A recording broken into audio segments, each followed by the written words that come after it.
I definitely think it's a good idea for next year. You should have this just in the can, set to upload on April 1st, 2022. Yeah. Just the fucking most offensive Italian episode we can possibly think of. I'm gonna need to like sharpen up. I don't think I can be Italian.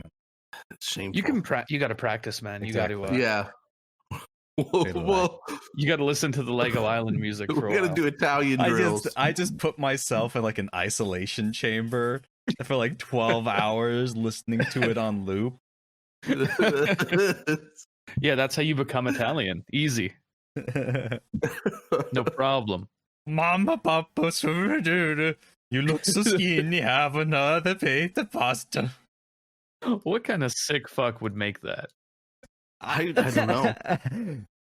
I'm very amused of the idea of Italian parents taking their son and just being like, son, come to the basement. The son's just like, father, what will I do here? They just blast him with that music for 3 weeks while just throwing plates of spaghetti down. And then they just come out and they go, oh! You just got cut off. You just said, ooh. That's what it sounds like when you get all the spaghetti. That's what it sounds like when you turn Italian. You just go, ooh. Oh, that's the...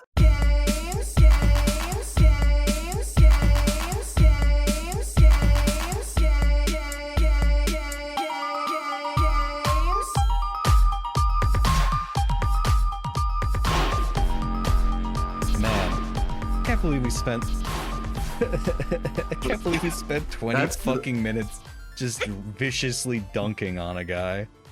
And we can't even put it in the episode. We can't even put it in. Fucked. That's just for us. Sometimes we need something just for ourselves. Not everything's content. I wish it was. I wish everything was content. I wish I had like that meme knife that cuts into things and make it cake, but it makes it into content. Well, I think that the problem is that you become that guy and you're just like, well, I need the biggest, the best content. Jesus Christ. And you're inviting how could I improve on the pod to debate? Oh. Next thing you know, you're debating Vosh. Oh no. No, you're the Tanky in his episode. He's epically owning with facts and logic. Oh no! Holy shit, Kay! You should debate Vosh. That's funny to joke about that. That's don't bring that kind of dark energy in here. This is no environment to podcast in. Oh my god! Shit.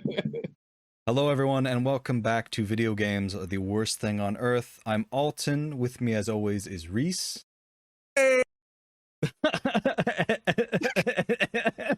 and Kay. Hello. Reese, you just got like cut off again, so you were just like oh man, I think should just be your intro.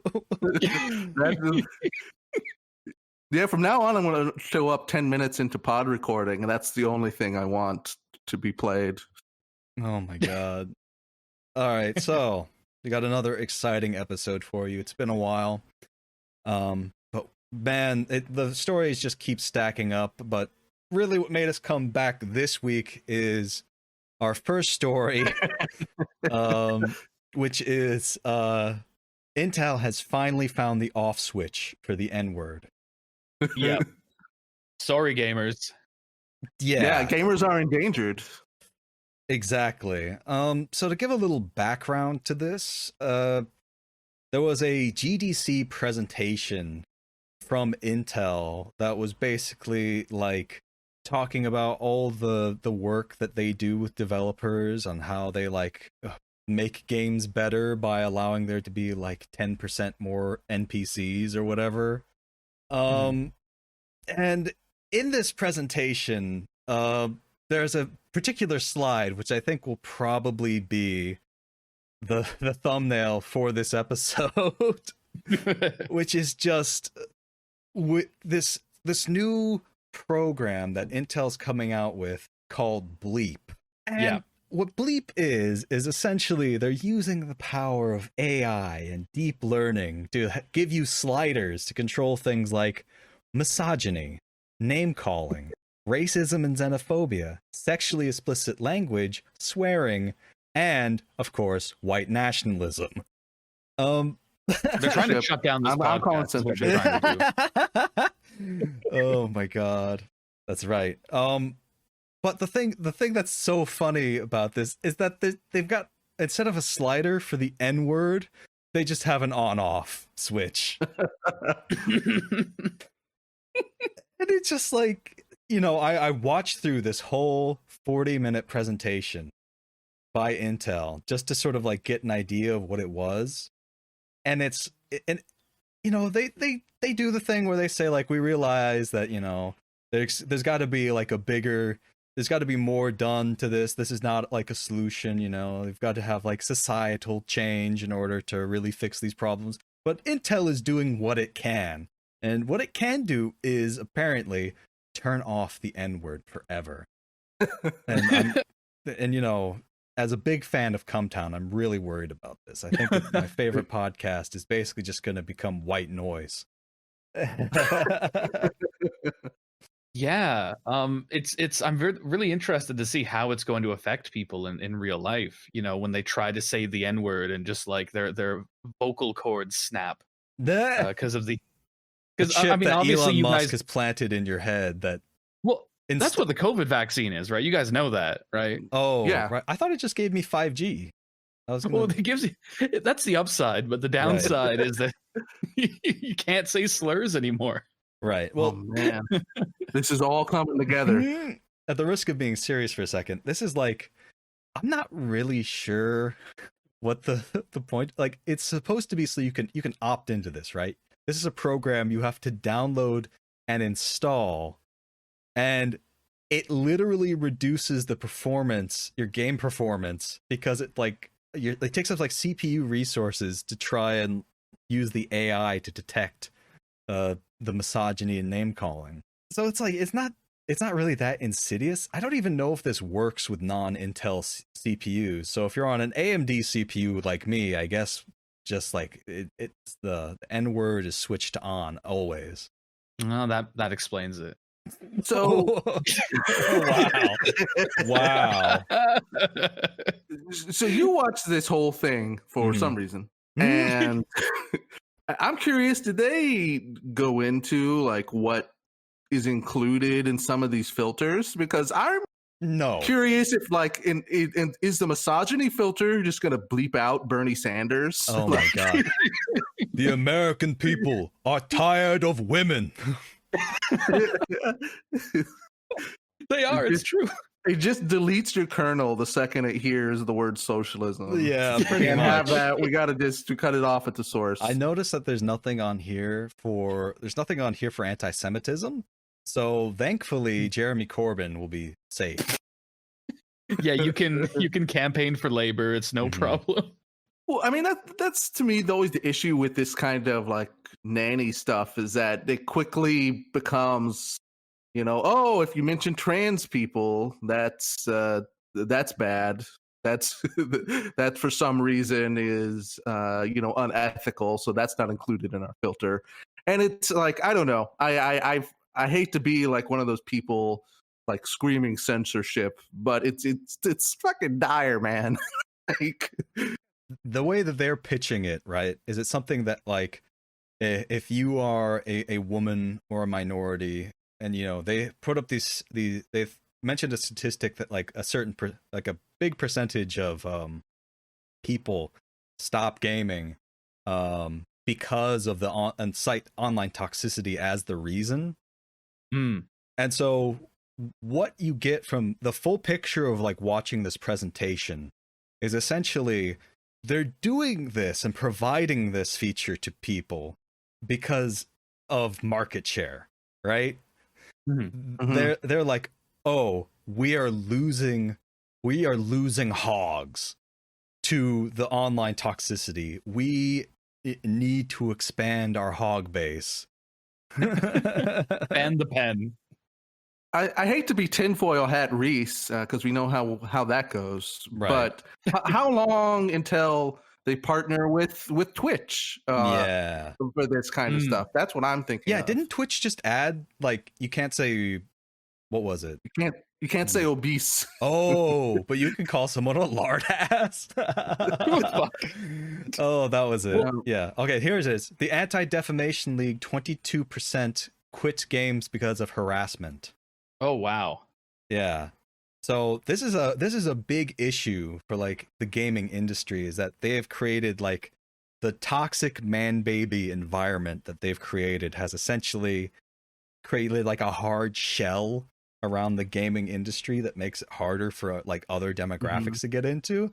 And like that's the whole, like that's how you grow as an industry, is by expanding your demographic base of people you can sell your products to.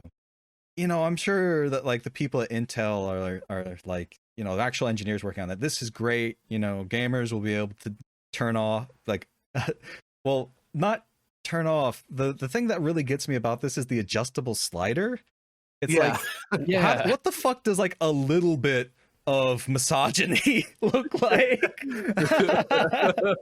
Listen, I want no swearing in my game, but I want maximum misogyny, please. Yeah, I'm going to turn off LGBTQ hate, misogyny, name calling, the N-word, racism, genophobia, sexually explicit language, but white nationalism, turn that shit up. Crank it to 11.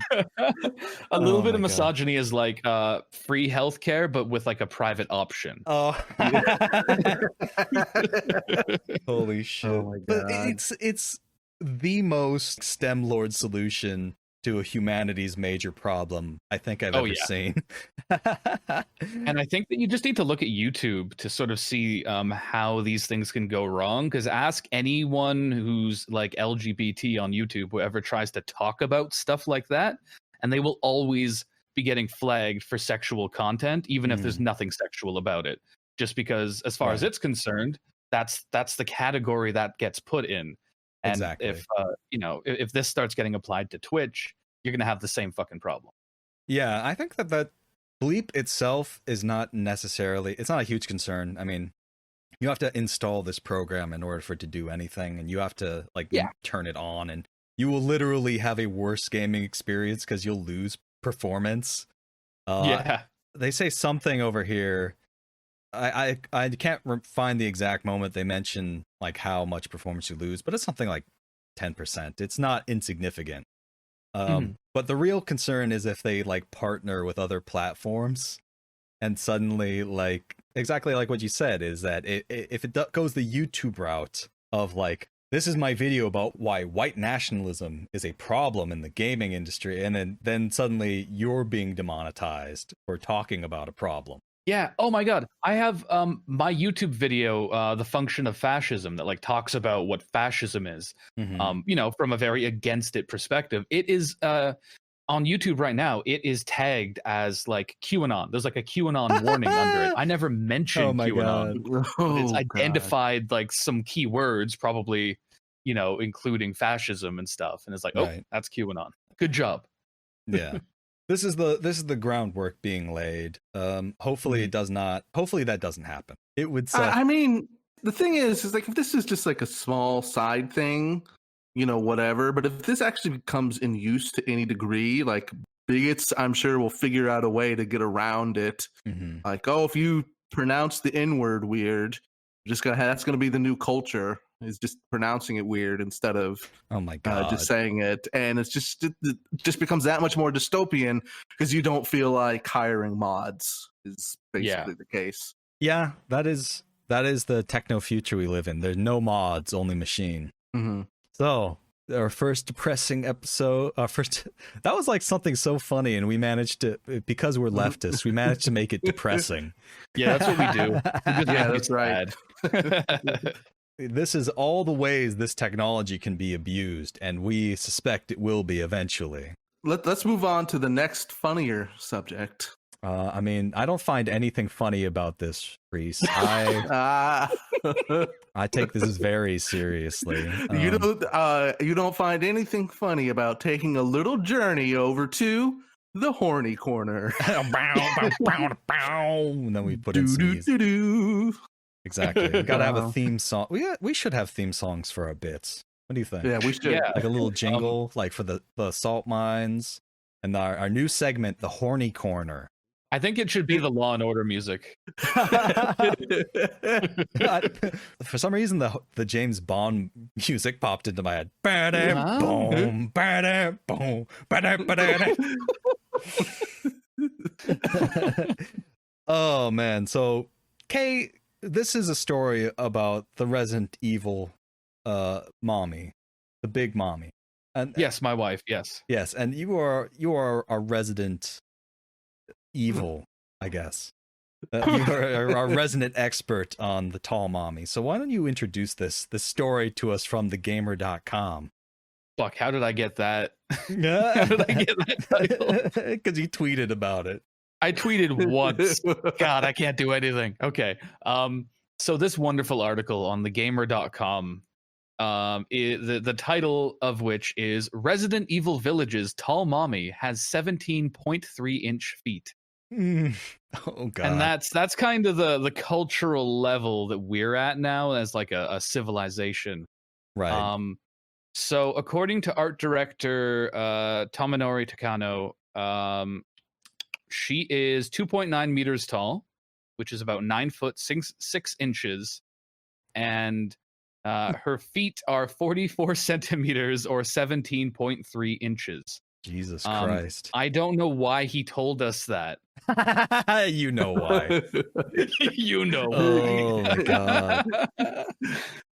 Okay, I know why. When but asked I don't... by IGN if Takano was prepared for the onslaught of fan art that came immediately after Lady Dimitrescu's reveal, the art director seemed to play coy. We intentionally made the character design a bit more extravagant than in Resident Evil 7, Takano said. But no, we didn't see this coming. But you did have her foot measurements handy just in case, huh? Right. Oh my god. Oh my goodness. That's so fucking funny that like immediately. This is very sad here. This quote from the game director Morimasa Sato. The approach of starting with the characters and building an experience from there might feel similar to Resident Evil 4, said game director Morimasa Sato. There are quite a few other characters with a similar impact as Lady Dimitrescu and Village, so you can look forward to that. I don't think so. I don't think so, Sato. No. I'm sorry. I think that no one gives a fuck about any of those characters. Nobody's going to have 10,000 entries in Rule 34 like her. I will be waiting for the mommy mod that turns every character into the tall mommy. Oh, yeah. Absolutely. That's going to be the only way to play the game. Did they say that they're going to have mod support? The remakes have had model replacement mods. You have to do a little hacking, but it's doable. Right, because like the Resident Evil 2 remake, they had like the shirtless Mr. X or whatever it was. Where he's bursting through the wall. And that's one of the good mods. There's some fucking depraved mods for replacing Claire that that hurt my heart and soul to recall and speak out loud. Just cut this. We don't want to hurt our viewers. No, buddy, this is all part of the horny corner. Nothing. No, it's true. Cut. It is horny corner. So, anyways, my review of Pregnant Claire. Holy shit! Jesus Christ. So you levied an accusation at this fine gentleman here that he already had her foot size like ready to go. Clarification, that was by Sean Murray, the writer of this wonderful piece. Oh, okay. All right. Okay. Sean Murray levies that accusation. Yes. I would just like to present the possible reality where they hadn't considered that, and then they saw the fan response, and then they thought we're going to need her foot size. And I think that's perhaps a more horrifying prospect. Japanese developers, I think, should expect it at this point. I mean, they made Sonic the Hedgehog, and we all know how that went. So they should really know that, like, people. I know that like there's like their own depraved culture in Japan, but people in the West, we got our own like thing going on when it comes to being just insanely horny for things that are very strange. That's true. And I mean, this isn't even that strange. Like, no, I mean, this is like this. I feel like this has been building up for like the past couple years. Do you know what I mean? Like, I feel like there's been this like undercurrent of people being horny for big women that could squish them like a bug, and it's sort of like this character has like hit all the buttons at once to just create like a huge like ravenous fervor. It's what the culture needs right now. She's like sexy, she's big, she's got like an iconic look, you know what I mean? You have to consider as well that everybody's been cooped up all year for COVID, and it's this very true. massive release right as the gates open, and everybody is just vibrating with desire for this woman. And you know what? I thank Capcom for their service here. It's going to really help everybody out. All right, so I think that just about covers that.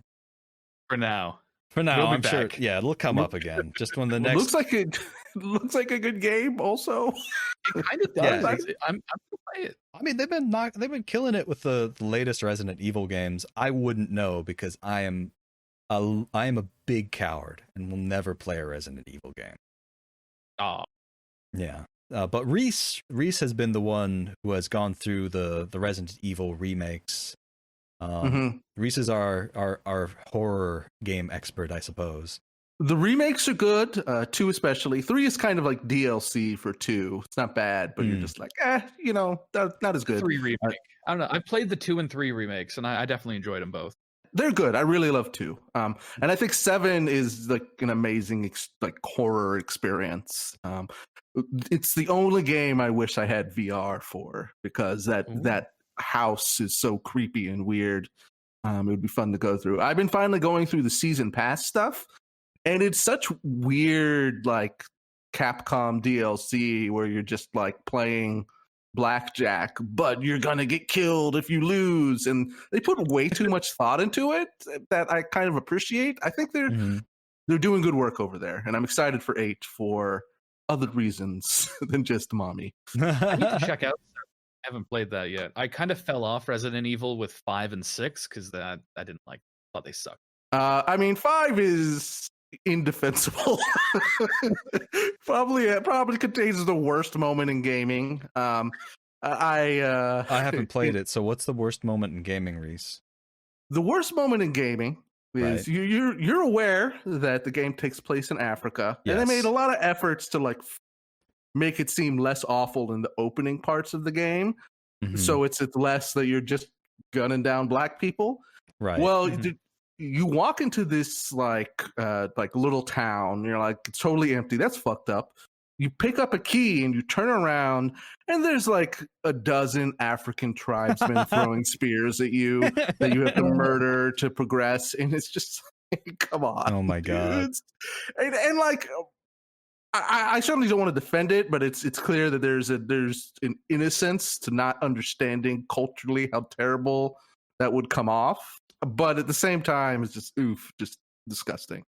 Right. I think 6 is maybe maligned unfairly, but it got so much better with 7 that why even dwell on it? Yeah. I've heard a lot of people sort of like.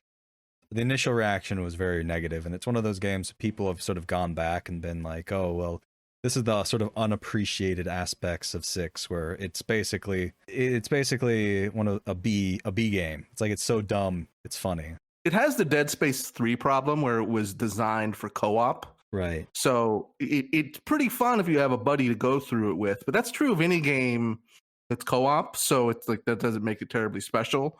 And by itself, like a lot of those mechanics are really flattened down into something even less interesting. So right. Well, we're still in the horny corner, so let's move. So apologies. Yeah. That was not horny enough for the horny corner. So we got to get people all riled up by this.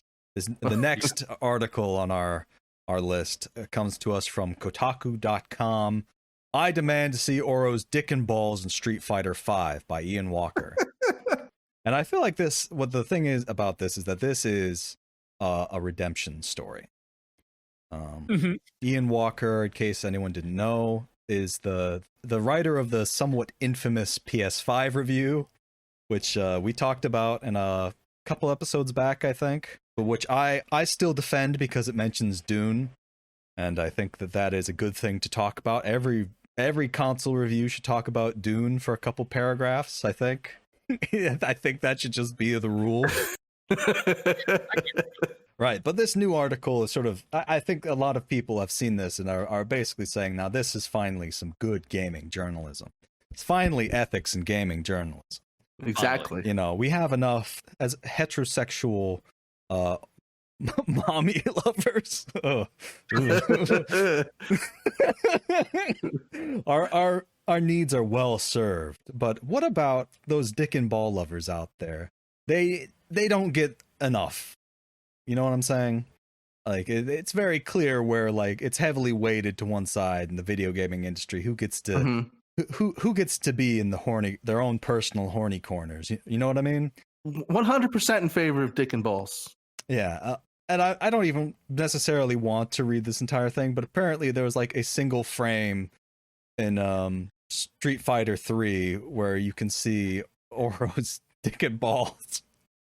His flaccid dick and balls underneath his robe, and Ian is arguing that this is the true Oro. How am I even supposed to enjoy this return in Street Fighter 5 if I can't see that shriveled yellow dong every time he performs a crouching roundhouse? It makes me sick that Capcom would rather hide Oro's smeat behind a classic pair of tidy whities than be respectful to the source material. Let me make this clear. I am not thirsty. I am not horny. I don't want Oro lovingly caress me. I don't want to spend the night with him in his hermit cave. This is 100% a matter of integrity. So totally. Capcom giveth and Capcom taketh away, I guess, because these are both Capcom games. Oh, you're right. I mean, Street Fighter 5 has had a lot of problems while Resident Evil has been ascendant. It's the only thing that's more successful is Monster Hunter. So I think we see the reasons why. You embrace your horny, you win. Exactly. Well, there's a cap. There's a limit, right, to how much horny they can put in total. So they're investing it in the series. Yeah, it's like a PG-13 movie. You got to pick your one fuck in the whole movie. I disagree. This is bias against dick and balls, and I will not have it. I will not have it. Yeah. Reese has always been a fighter for equality, and this is when we need to stand for dick and balls. We need like a 17-foot tall dick and balls in the next Street Fighter. Yeah, its ultra move is it stands on your dick and balls. Yeah, and it has massive feet for no reason. Okay. That's right, Capcom. Call us. We will sue you if you use that. Oh my god.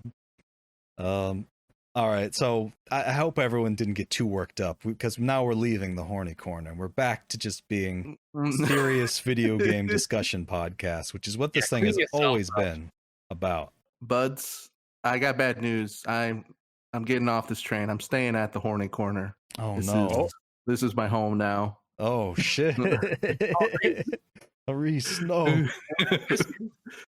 It's like you can't come back if the portal's only open for a couple more minutes. If you don't leave now, you'll be strapped in the horny corner forever. Does that mean you have something else to talk about, or can we move on? No, that's just it. Goodbye forever. Oh, damn. All right, hey, dick and balls. I get it. All right, enough of this. Next story. No more foolishness. No more foolishness. We're already at 36 minutes. We gotta move things apace. All right, Reese, you are the one who brought this up. This is so good. I love this. All right, tell us about it. Okay, this comes from Ian Walker. SpongeBob players discover filthy game discs make speedrunning tricks easier. And there is a long article that I don't think we really need to get into. It's they've smudged up the SpongeBob disc because it causes the game to skip in ways that a clean disc cannot. And I have to imagine this was discovered by a Smash player. But a new video by YouTuber and SpongeBob speedrunner Shift details the community's findings, essentially marking up the battle for Bikini Bottom disc in specific ways interferes with the Xbox's ability to read it, resulting in hitches between gameplay and menu screen that make it easier to perform a lag clip, an important trick that lets players squeeze through normally inaccessible barriers by overloading the game with excessive pausing. I mean, this is such a strange story. I mean, it makes perfect sense, but it just like, who the fuck is like speed running the original Xbox SpongeBob game? It like 2020. There's always someone, man. There's always someone. It's mad. I'm not really into speedrunning, but I always love hearing about these things, and it really highlights how much video games are just like barely held together by fucking duct tape and paper clips, you know? Yeah. It just confuses me because like I don't know, like I look at this level of passion that people have for something so strange and obscure, and I it just flummoxes me. I don't know how to respond. I enjoy dipping into it. Sometimes I forget who makes them, but I watch this YouTube channel that like just goes deep into like every little speedrunning strategy, and I understand why most people would not find it interesting. But I like how they basically just see the code completely on a game and like use it to, you know, do the least important thing imaginable, which is to beat a game as quickly as possible, faster than anyone else in the world. Yeah. To me, I don't watch a lot of anime, but I must imagine that there is a character somewhere, like a villain, who is so stinky he's able to materialize the stink and like make a sword out of it or something and attack our hero. That's what I imagine the speedrunner has done. Just turned a negative into a positive, and I think that's inspirational. And but I also am a little worried that more gamers will follow suit. You're worried that like more speedrunners are gonna just start like putting goop on like their game cartridges and stuff and being like, okay, now go faster. Go faster, video game. First thing you got to do to get the fastest time to get a sub 12-minute run, you got to not shower for 5 months. Step 2, here's the Japanese version. It's quicker. Oh, I was saying in the original Dragon Ball, there is an enemy they come up against whose thing is that he really stinks, and Krillin beats him because he doesn't have a nose. So I can confirm that guy exists. Okay, damn, holy shit. All right, so anything else to say about that? Just that it's extremely funny that this thumbnail is a picture of a CD with just ketchup blooped in a circle around it. They say it has to be dirtied up in like a specific way. Did anyone actually like watch this and figure out what specific way they meant? I didn't actually investigate. I trusted that there is a way. Scratch up certain spots. I don't know.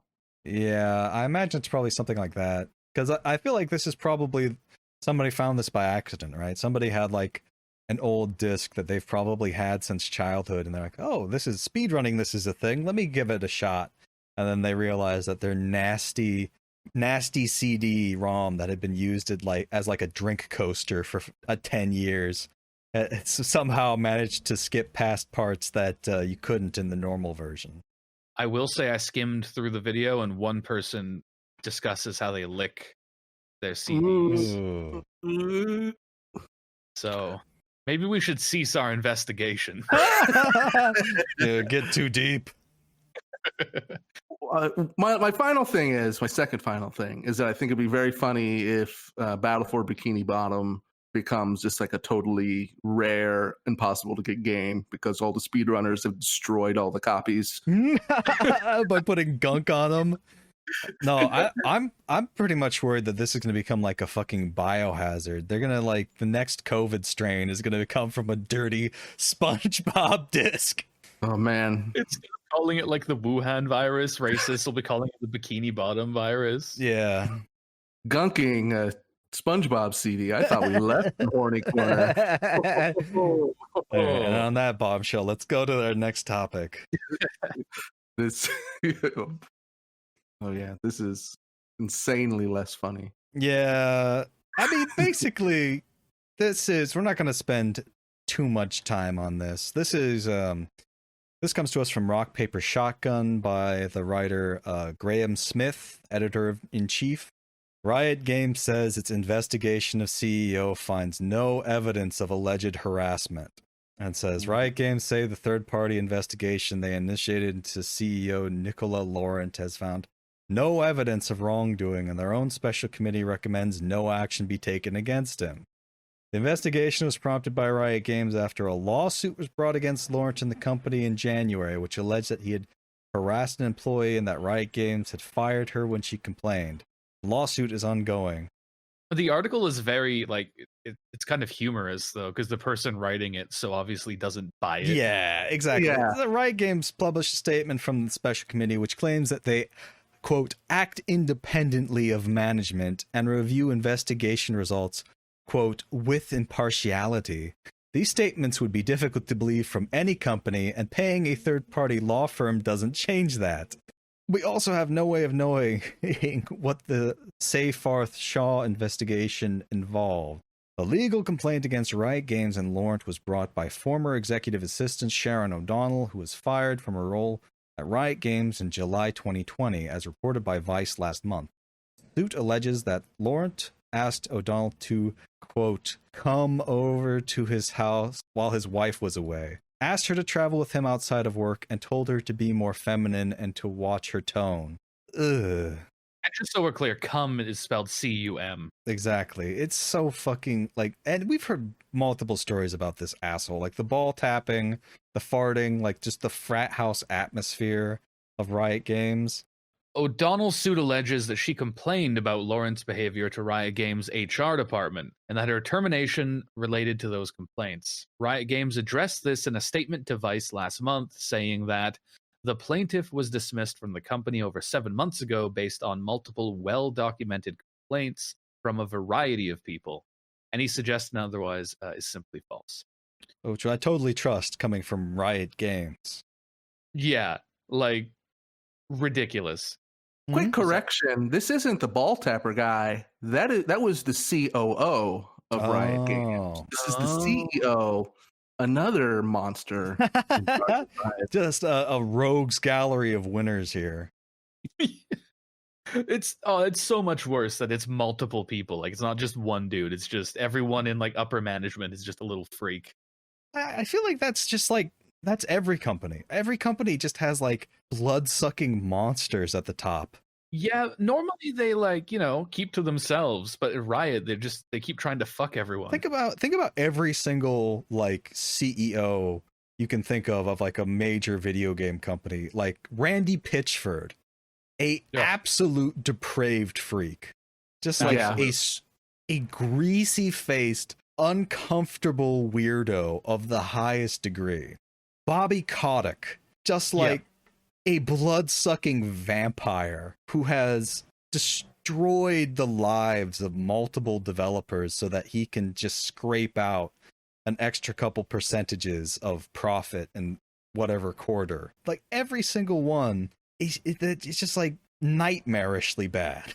Yeah, I think the big impact here, which is kind of stated at the end of the article, is earlier this week, Alienware canceled a League of Legends sponsorship deal 10 months early, with anonymous sources telling Esports that Alienware had cited concerns with the company's public image.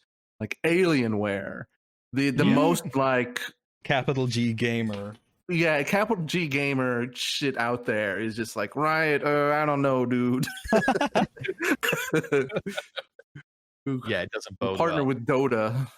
It's like, I mean, from this article, it's basically her word against his. And really, like, when you look at the track record of Riot Games, who are you going to fucking believe here? Exactly.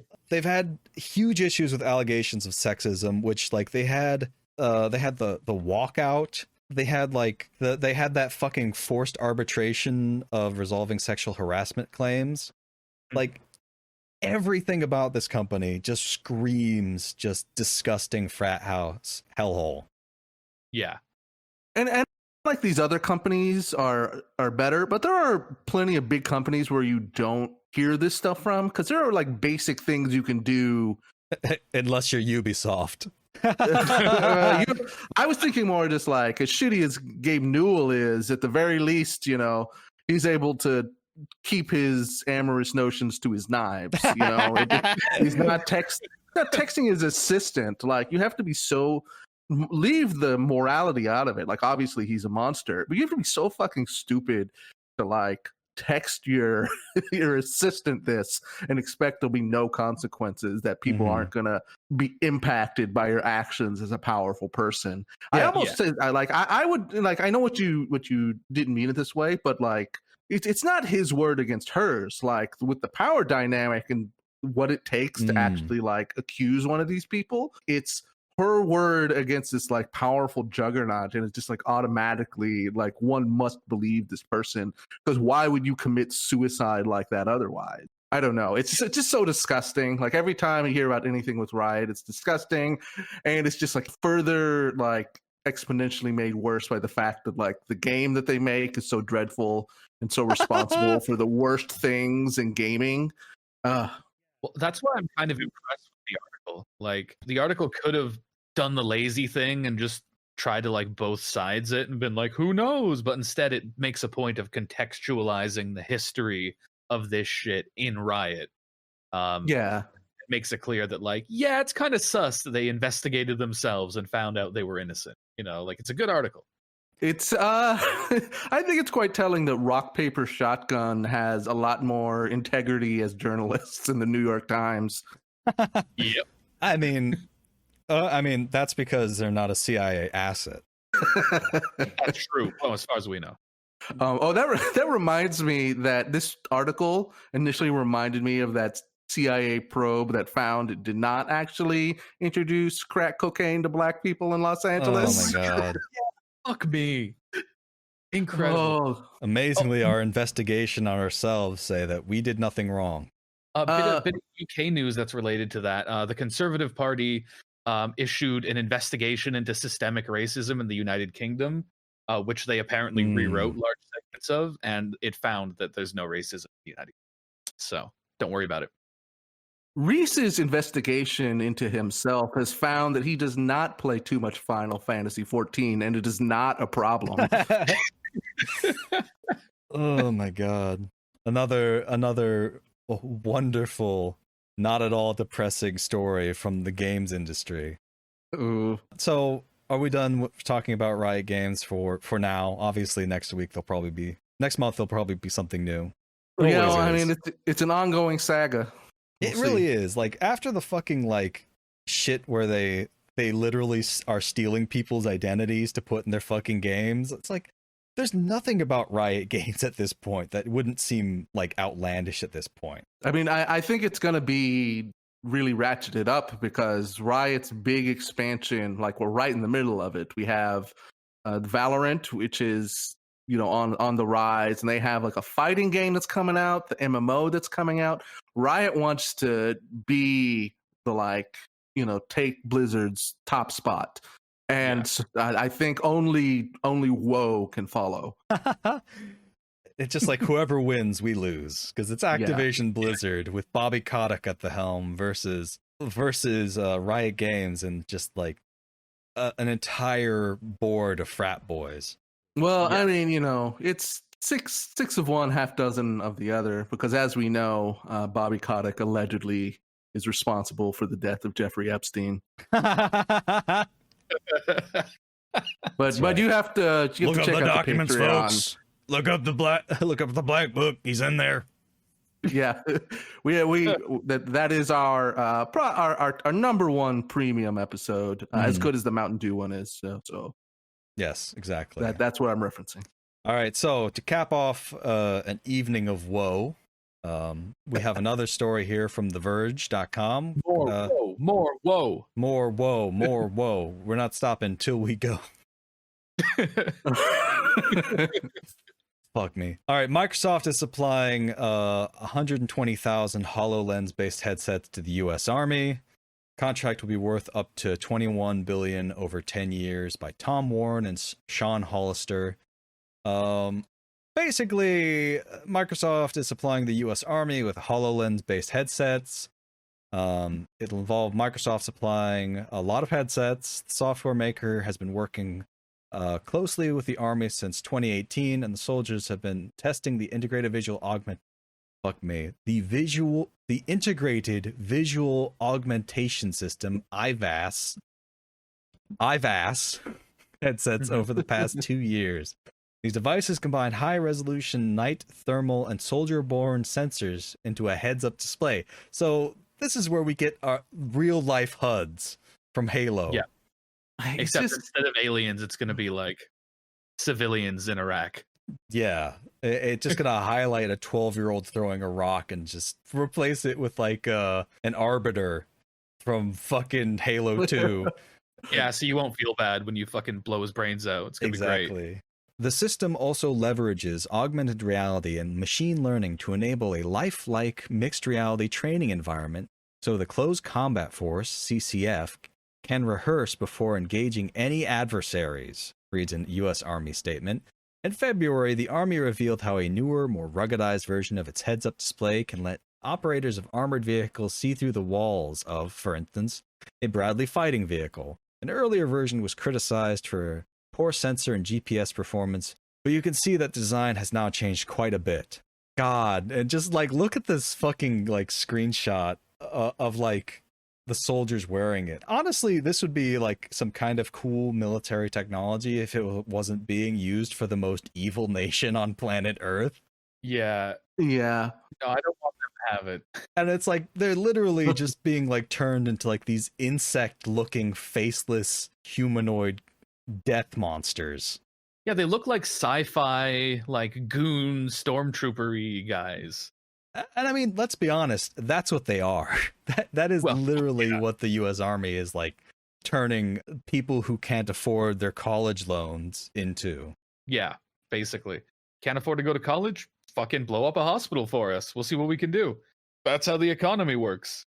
It certainly brings into context the earlier revelations of their search for gamers as troops, because if there's anybody who's going to be comfortable with this kind of technology, it's going to be a monstrous 17-year-old who says the N-word in Call of Duty lobbies. And with that, Intel. Yeah, and he can't say that anymore, so he's got to join the army to get his. Yeah, I think we really have to ask: do these augmented reality headsets, do they come with bleep? Yeah. It would be. All right, I'm now channeling like a Joe Biden campaign manager now. You know, it would be terrible if while these guys were fucking cutting down civilians, if like one of them said a slur, that would be fucked. That would be so fucked. I can't like woke imperialism for everyone. Yeah, we need another billion for the fucking for the military budget to make sure that bleep is installed on all these headsets. My God. Oh, it's so grim. Like it's just so grim because I could literally see that happening. Yeah, I'm actually gonna call that a prediction. Yeah, it's like coming. Oh, they're gonna be like, oh, white supremacy and discrimination is such a problem in the U.S. military that we've partnered with Intel to include bleep on all of their death visor headsets to prevent the spread of toxic ideology among the United States Armed Forces.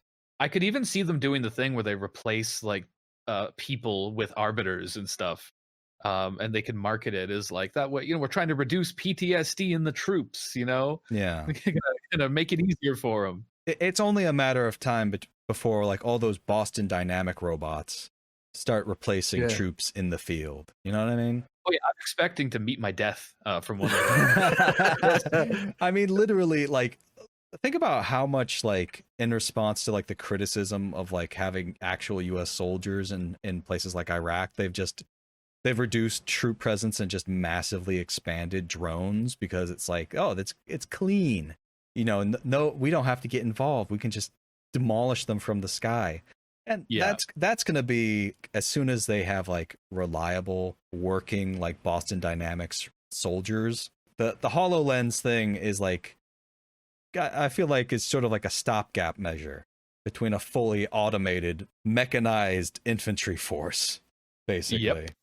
Well, and then basically you'll be piloting the Boston Dynamics robot like in your, I don't know, your Holopod in your, I don't know, your Holopod or whatever, and you can switch. You have like a big dial next to you that you can turn what you want the enemy combatants to look like. It'll be like aliens, zombies, feminazis. If you're Pete Buttigieg, you can turn it to dogs. Fuck. Oh my god! Hey, have you guys seen that thing of Jeff Bezos trying out like the mech suit? Oh my god, I saw that, and like somebody did like it's literally like Lex Luthor. Yeah. I think guerrilla warfare, it's beyond the scope of this podcast, but just want to bring that up. Yeah, none of this technology is going to save humanity. We're going to have to like learn how to fight the machines on our own.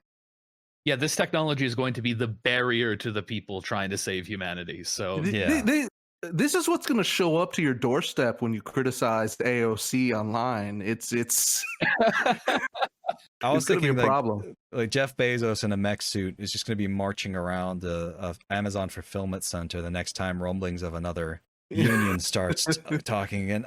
I don't know, like literally every single like piece of technology we're looking at here is just, when you consider the full implications, it's just like fucking terrifying. Yeah.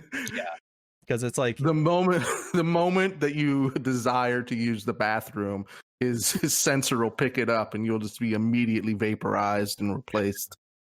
Fires a fucking cruise at you. No, there's just one of those automated dogs just hunts you down and stabs you to death with knives. Yeah. Wow, that was a fuck. Those last two articles are depressing. Holy shit. We should have planned this so that we had like a next time Horny Corner is last. Yeah. Literally this article is just filled with just the rumblings of like a dystopian technocratic future with like Intel's bleep, the fucking augmented reality being used for techno imperialism, Jeff Bezos in a mech suit, just everything. The technology is bad, folks. Let's not go on too long, but to end it on an up note, let's mention this PC Gamer article that you posted in article links to leave us on a good one. All right, well, we got time. What is it? This is the one that you posted from PC Gamer. Okay. Epic v. Apple goes to trial next month. A minor but funny part of Apple's defense is that the Epic Game Store sucks and is losing tons of money.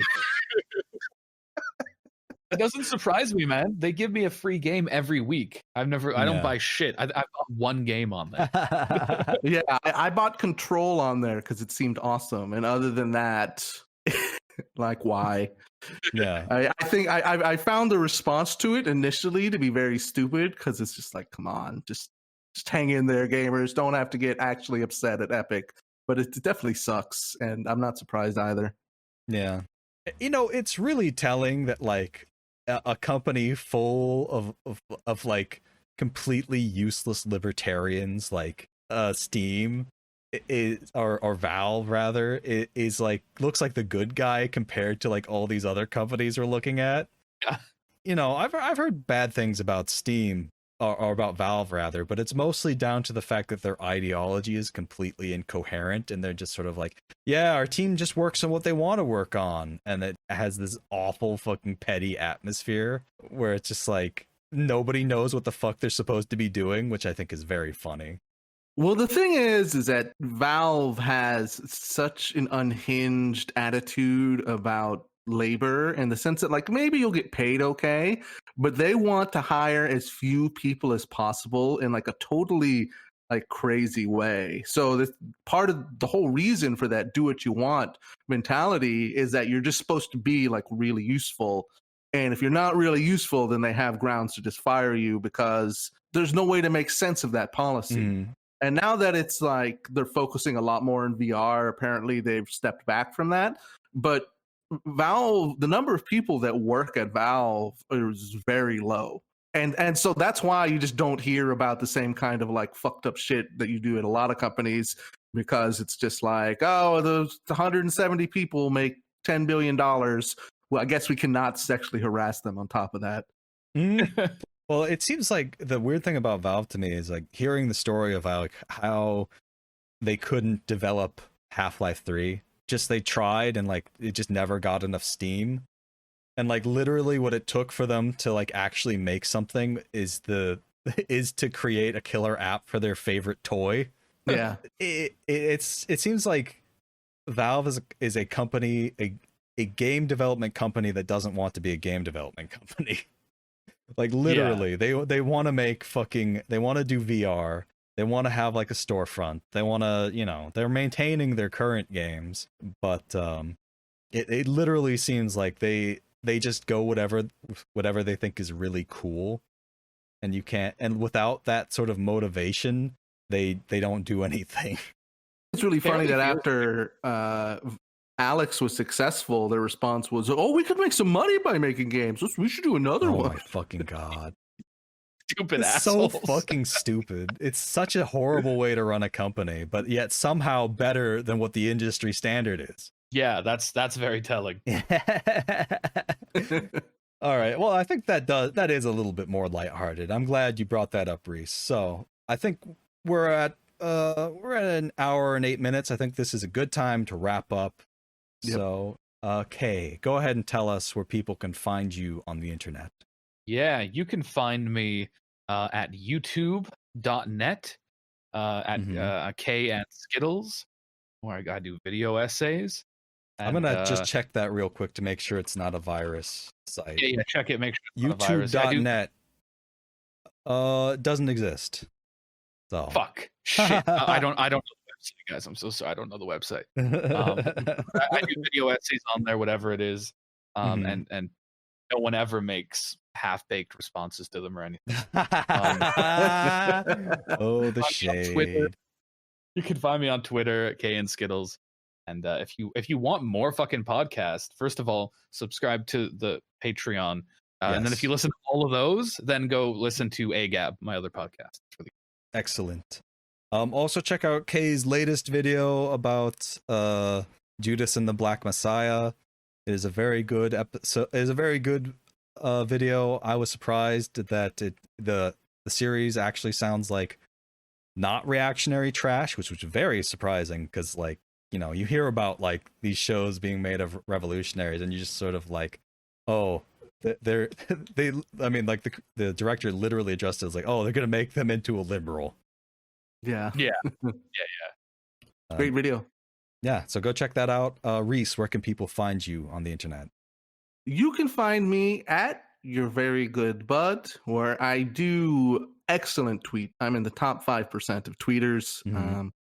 And I also I have a YouTube where I occasionally post dumb things. I like to do stuff like analyzing the writing style in Game of Thrones. Maybe imagine if there's like maybe a better way you could do the ending, something like that.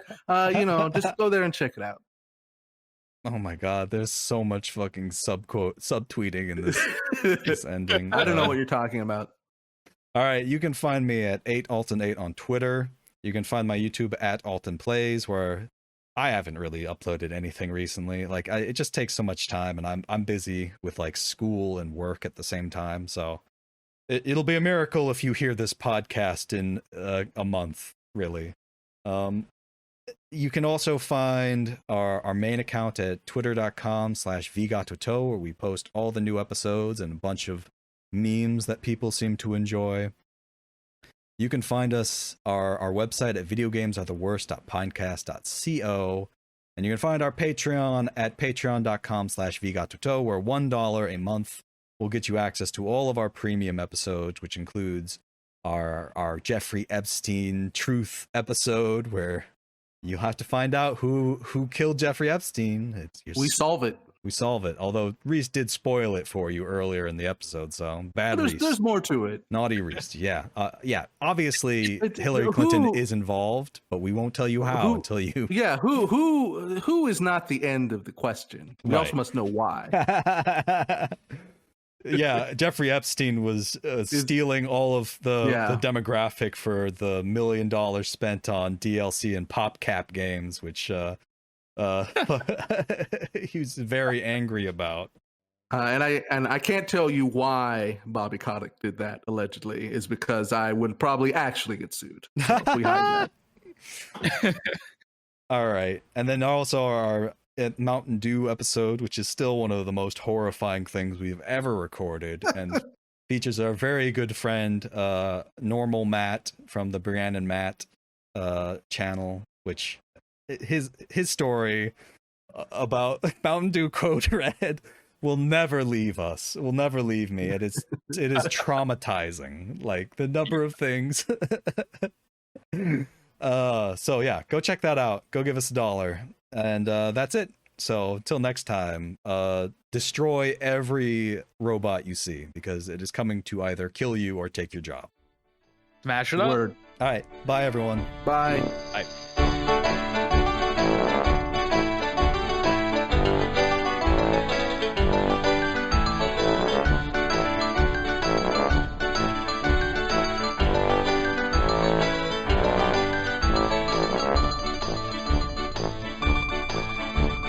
Mamma and Papa Briccolini will not cook you no linguini. Don't you know we specialize in one thing, that's the pizza pie. If you think the family's ready for a plate of good spaghetti, sorry if it makes you cry, but all we got is pizza pie.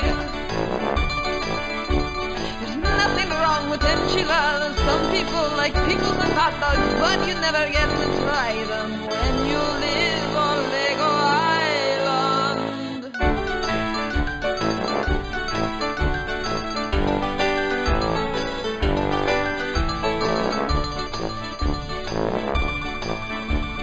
Mamma and Papa Briccolini always say you look so skinny. Won't you try the pepperoni? Makes you nice and roly-poly. Some people like logs and bagels, others want chow mein at the table, but you never get to try them when you live on Lego Island.